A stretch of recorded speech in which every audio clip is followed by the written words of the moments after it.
إلا كان عندك شوية خبز يابس في الدار وشوية كاوكاو أرواحي نديرو مع بعض هاد خبز الباي ولا خبز تونس، كل واحد كيفاش يسميه. معسل بنين، مقادير مضبوطة، ساهل نحضروه مع بعض للسهرات الرمضانية ولا ما محتاج تقهوي بيه. يخرج ذوق تاعه مميز بين قلب اللوز وبين البسبوسة. مهم مقادير مضبوطة واقتصادية. السلام عليكم، ان شاء الله كامل تكونوا بخير وانتم تشوفوا في هذا الفيديو. رحب كاع مشتركاتي اللي دخلوا اول مره معايا، مرحبا بكم، نورتوني حبيباتي، الدار داركم والكوزينه كوزينتكم. راح نشارك معاكم هذا الخبز التونسي بطريقه سهله مبسطه ويجي بزاف بزاف بزاف بنين.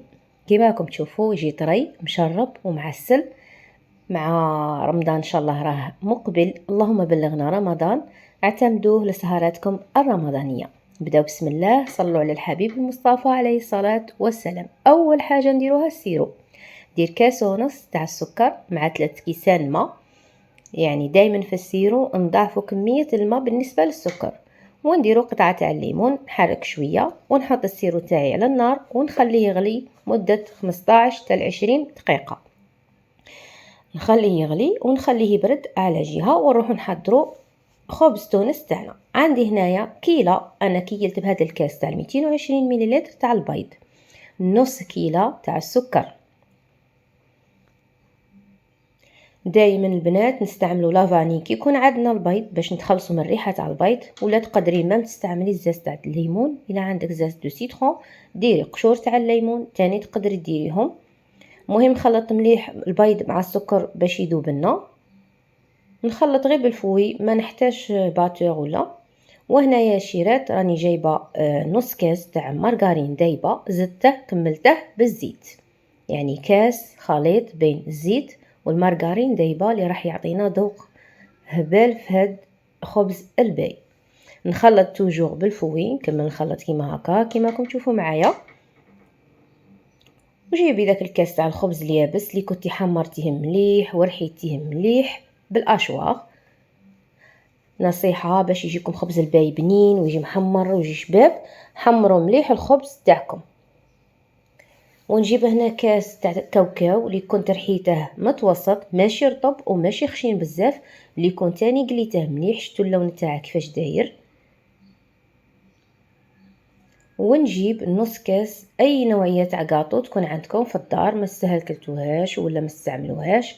نص كاس كاطو مرحي مليح كيما شفتوا معايا. واكيد خميره كيماويه، نستعمل ساشي تاع لوليفور. ونخلط كامل المقادير حتى يندمجوا مع بعضهم. كيما شفتوا مقادير سهله بسيطه متواجده في كل بيت. هذا هو القوام اللي نتحصل عليه في النهايه. كيما راكم تشوفوا يجي شويه ثقيل باسكو الخبز غادي يتشرب السوائل ويثقل معنا. نجيب سنيوه اللي تدخل الفور تاع 30 على 24 سنتيمتر، ما ندهنها ما والو باسكو راه فيه ليدان بزاف. نفرغ الخليط تاعي. في هذا الاثناء كنت شعلت الفور تاعي على 170 درجه مئويه من التحت. نسوي السطح بهذه الطريقه باش يجي كاع مستوى واحد. ونخبط البلاطو تاعي باش يستوي الخليط عندي. نخبطه 2 خبطات ولا 3 وندخله للفور. ما يطولش مام با نص ساعه ويكون الخبز تاعنا خبز الباي طيب. كي نتحمر من تحت نشعل له من الفوق، يدي تحميره شابه كيما راكم تشوفوا يخرج ما شاء الله. نعسل خبز الباي تاعي، نستعمل كاع السيرو اللي درته.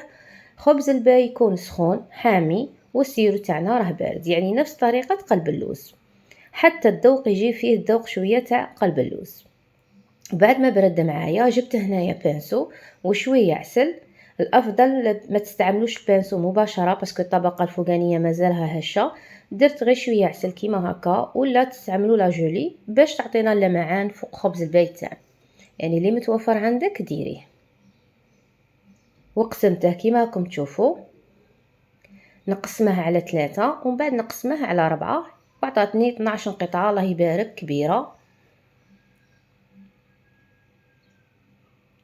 اعتمدوا هذه الوصفه باسكو ناجحه، تجيكم في السنيوه هذه نيشان. مقادير شتوني عطيتها لكم مضبوطه بنات.